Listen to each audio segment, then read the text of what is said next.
At itong mga kongresistang balingbing na ito, mga putang ina ninyo, pag kayo nakita namin sa Malacanang, talagang sasampigahin namin kayo at susuntukin. Hi, ito po si Chairman Ronald Cardema ng number 5 Duterte Youth Party List. At ang panawagan ng inyong Duterte Youth Party List, ang nangungunang party list ngayong eleksyon na ito, ay tandaan ninyo, lahat ng 215 na mga nagtraidor sa pagtitiwala ng mga Pilipino. Alam nila na ibinoto ninyo si Vice President Sara Duterte. Alam nila na ibinigay ninyo at ng 32 milyong Pilipino ang pinakamalaking boto at pinakamalaking tiwala ng sambayan ng Pilipino sa buong kasaysayan ng Pilipinas, at ibinigay nyo ito kay Vice President Sara Duterte. Ganon ang pagtitiwala nating lahat sa pamilya Duterte dahil sila lamang ang nagpoprotekta sa atin laban sa mga kriminal, dorogista at NPA na terorista. Kaya nga nung panahon ni Pangulong Rodrigo Duterte, tayo ay nakakalabas sa gabi kasama ang ating mga anak at kapamilya nang hindi man lang inaatake ng mga kriminal dahil ang mga kriminal ang takot. Ngayong panahon na ito, baliktad na uli. Ang isang 1-year-old ay ginagahasa, ang isang 6 years old ay pinupugutan ng ulo, ang isang 8 years old ay ginagahasa rin, at maraming kinikidnap na mga kabataan. Ganyan ang nangyayari sa ating lansangan at sa ating gobyerno. Nagkakanakawan ng bilyon-bilyong piso, nililipat ang mga pondo. So ang panawagan ng Duterte Youth Party List sa ating mga kababayan at sa ating mga kapwa Duterte supporters sa ginawang pagtatraidor sa atin ng 215 na kongresista, ay tandaan natin ang mga pangalan at pagmumuka at kung anong tinatakbuhan ng 215 na kongresista na ito ngayong eleksyon na ito. Alam nyo ba yung nangyayari sa Davao del Sur ngayon? Dahil bumoto yung congressman ng Davao del Sur against Sara Duterte, sinisira ng mga taga Davao del Sur ngayon ang mga tarpaulin ng congressman nila. Kahit na walang kalaban yan, kahit na kamag-anak yan mismo ng gobernador, vice governor, mga mayor at iba pang board member doon, walang pakialam yung mga taga Davao del Sur. Inilalabas nila ang galit nila sa kanilang kinatawan. Bakit? Kaya nga tinatawag na representative, kaya nga tinatawag na kinatawan. Kung anong gusto ng mga taong bayan sa kanilang lugar, yun ang iboboto mo sa Kongreso. Pag may magtatayo ng kasino sa inyong lugar at ayaw ninyo, ang inyong kinatawan, ang inyong representative ang magboboto ng no. Kapag merong ipapatayo na makakasira sa kalikasan at ayaw ninyo, ang inyong kinatawan o representative ang boboto ng no.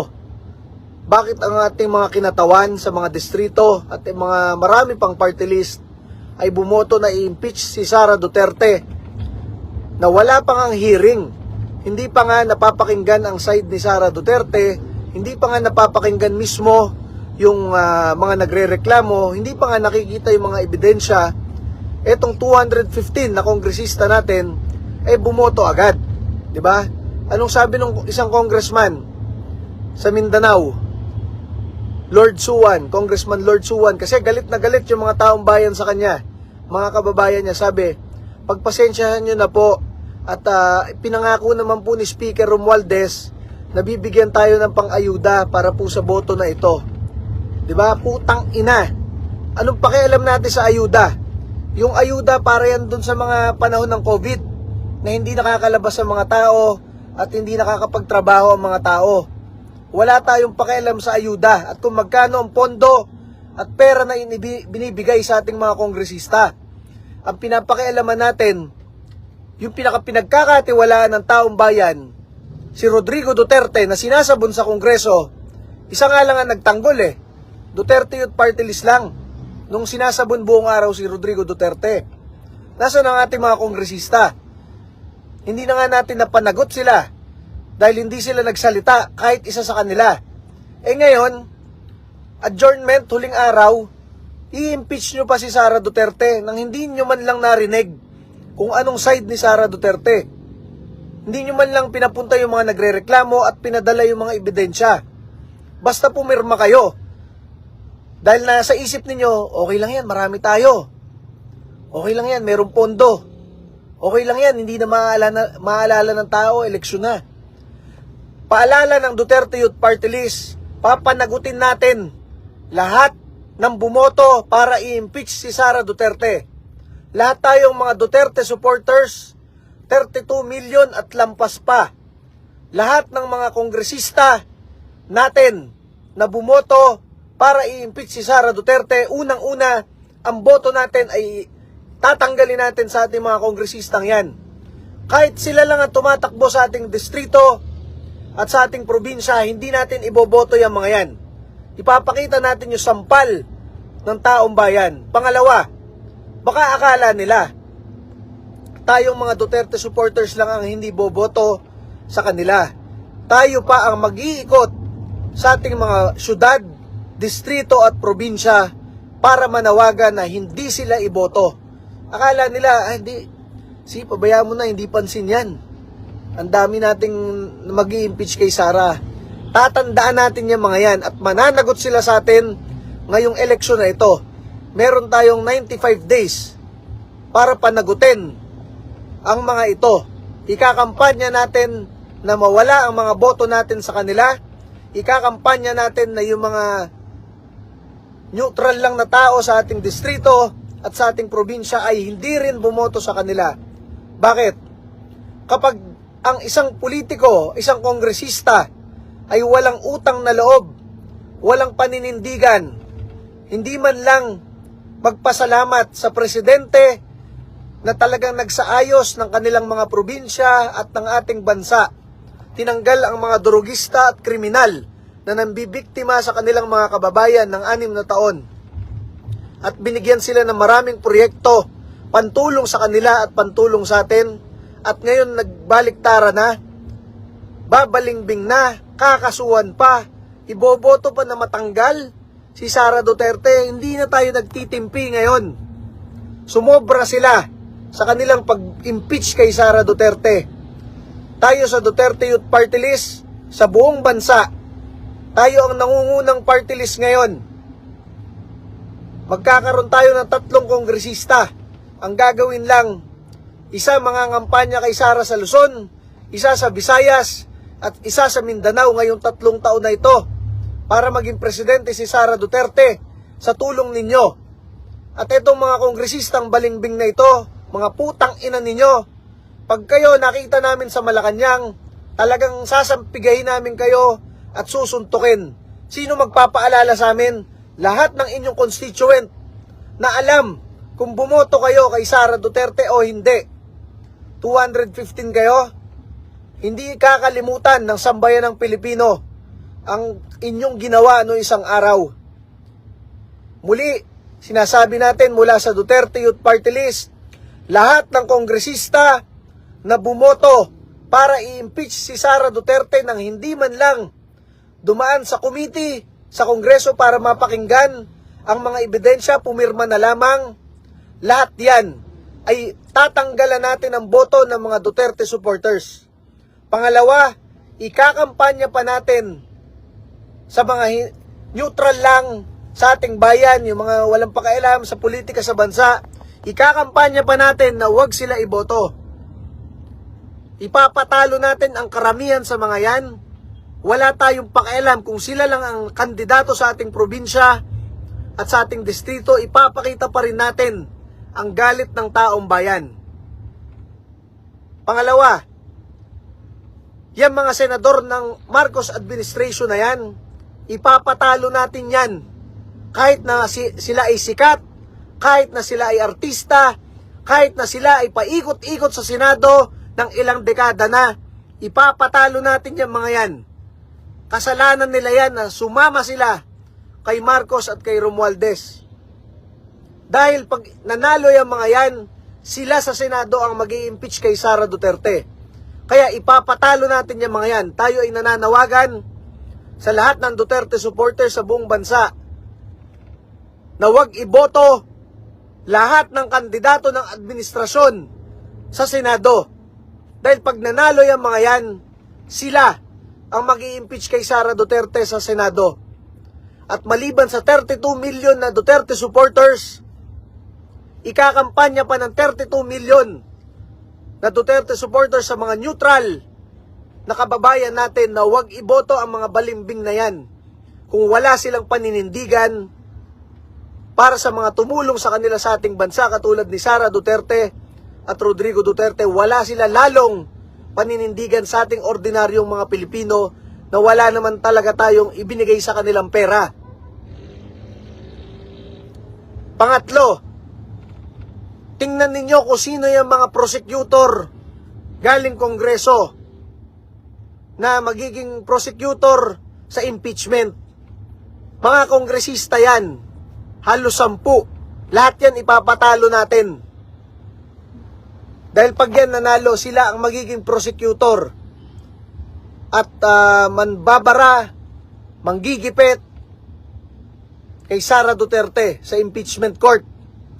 So una, nananawagan ang inyong Duterte Youth Party List, ang nangungunang party list ngayon sa bansa, na huwag kalimutan yung 215 na bumoto na yan para i-impeach si Sara Duterte. Wala tayong pakialam kung sila lang ang tumatakbo sa inyong distrito. Ipapakita natin yung sampal at galit ng taong bayan. Nakita ninyo yung ginagawa sa Davao del Sur. Sinisira ngayon ang mga tarpaulin ng kongresista nila na bumoto. Sinasabi ng ibang kongresista na pasensyahan nyo na po, binigyan naman tayo ng ayuda. Putang ina, walang pakialam ang mga Pilipino sa ayuda. Para sa mga tamad yan. Para sa karamihan ng Pilipino na mahihirap, na merong trabaho, nagsisikap sa buhay, nag-aaral ang mga anak, nagtsatsaga para sa mas magandang buhay, wala kaming pakialam sa ayuda. Ang pinapakialaman namin ay yung presidente at yung vice-presidente na pinakabinoto ng taong bayan, si Rodrigo Duterte noong 2016 at si Sara Duterte noong 2022. Sila lang ang nagpoprotekta sa taong bayan, sa ordinaryong Pilipino, laban sa mga rapist, kidnapper, durugista at kriminal at teroristang NPA. Wala namang pakialam ang administrasyong ito at ang karamihan sa mga kongresista patungkol dyan sa mga yan. Ang inyong Duterte Youth Party List nga lang ang kaisa-isa sa Kongreso na nagbabalik ng death penalty para sa mga rapist, kidnapper, durugista at kriminal at kurakot. Ang inyong Duterte Youth Party List nga lang ang kaisa-isa na lumalaban sa mga NPA, terorista at makakaliwang kongresista. Wala namang iba. Kaya para ganyanin nila si Sara Duterte, ay hindi tayo mananahimik ngayong 90 days na ito ng kampanya. Hindi tayo mananahimik lahat at ikakampanya natin na matanggal yung mga yan, mawalan ng malalaking boto, at yung mga senador ni Marcos ay matalo. Dahil kapag yan pa ay nanalo, sila pa ang mag-i-impeach kay Sara Duterte sa Senado. So muli po, ito ang inyong Chairman Ronald Cardema ng number 5 Duterte Youth Party List. Nananawagan sa lahat ng milyong-milyong Duterte supporters sa bansa na panagutin lahat ng inyong kongresista at kinatawan na bumoto para i-impeach si Sara Duterte. Bakit? Hindi nyo naman kagustuhan na i-impeach si Sara. Ang inyong distrito, ang inyong syudad, ang inyong probinsya ay ayaw i-impeach si Sara dahil ibinigay nga natin ang ating boto at tiwala kay Sara. Bakit yung ating kinatawan at ang ating representative sa House of Representatives, ganun ang pagkaka-represent sa atin? Ibinoboto daw ng ating probinsya at ng ating syudad at ng ating distrito na ma-impeach si Sara. So, papanagutin natin lahat yung mga yan. Tatandaan natin ang mga pangalan at tayong mga Duterte supporters, unang-una hindi natin sila iboboto. Pangalawa, ikakampanya pa natin sila sa mga neutral, sa ating mga probinsya, syudad at distrito na huwag silang iboto. Dahil hindi nila kinakatawan ang kagustuhan ng inyong mga lugar.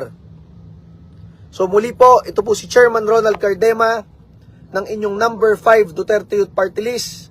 Kasama ninyong nagtatanggol sa Pangulong Rodrigo Duterte at kaisa-isa ninyong naging boses sa Kongreso sa pagtatanggol sa Pangulong Duterte nung isinalang siya doon buong araw. Kaisa-isang party list ngayon na nagsasalita sa kahayupan, kawalang utang na loob, katarantaduhang ginawa ng ating mga kongresista kay Sara Duterte. So muli po, tayo ay maninindigan, tayo ay lalaban, at hindi natin kakalimutan ang iniisip ng mga kongresistang ito, bobo ang mga Pilipino, at kakalimutan natin ang mga binoto nila dahil meron naman silang pang-ayuda. Sinasabi ko sa inyo, putang ina, wala tayong pakialam sa ayuda. Ang kailangan natin ay yung mga leader na lumalaban sa kriminal, durugista at teroristang NPA. So, sino yan? Si Sara Duterte at si Rodrigo Duterte. Alam ninyo, si Rodrigo Duterte ay wala pang talo simula 1987. Naging vice mayor, naging congressman at naging presidente. Kaya lang wala si Rodrigo Duterte ngayon. Kasi ayaw niyang tumakbong senador. Pero kung tumakbo siya senador noong 2022, panalo pa rin yan. Akala ng mga balingbing na ito, si Duterte wala na yan. Wala na sa kapangyarihan. Nakalimutan ninyo, wala pang talo si Rodrigo Duterte. At ang kanyang anak Sara Duterte ang binigyan ng pinakamalaking boto ng taong bayan. Ito, pakimura nga itong isang to. Ang pangalan, Nathan Oliveros. Putang ina mo, ha? Pupunta-punta ka dito sa Duterte site na ito at makiki-anti-Duterte ka. Kung hindi ka ba naman bobo, alam mo na mas marami ang Duterte supporters. I-report nyo tong Nathan Oliveros na ito. Sisingit pa dito sa atin. Wala ka kasing mapuntahan. Wala kayong ganito ng mga party list na nagsasalita. So muli, ito ang inyong Chairman Ronald Cardema ng number 5 Duterte Youth Party List. Paalala ko sa inyo, huwag niyong kalimutan lahat ng kongresistang tumarantado kay Sara Duterte. Dahil kayo ang magpapaalala kay Pangulong Sara Duterte na ang kongresistang iyan ay bumalingbeng at bumoto para matanggal siya. Baka kasi pag nanalo si Sara Duterteng presidente, gaganyan-ganyan pa yan, ha? So, muli po, ito si Chairman Ronald Cardema ng inyong number 5 Duterte Youth Party List. Patuloy na naninindigan, kasama ninyo, lumalaban ngayong eleksyon na ito para ipagtanggol ang Pangulong Rodrigo Duterte, ang ating susunod na Pangulo Sara Duterte, ang ating mga pulis, sundalo, tropa ng gobyerno at mamamayang Pilipino laban sa mga kriminal, durugista, terorista at mga tarantado sa gobyerno, mga kurakot, mandarambong. Napapanagutin natin lahat ngayong eleksyon na ito.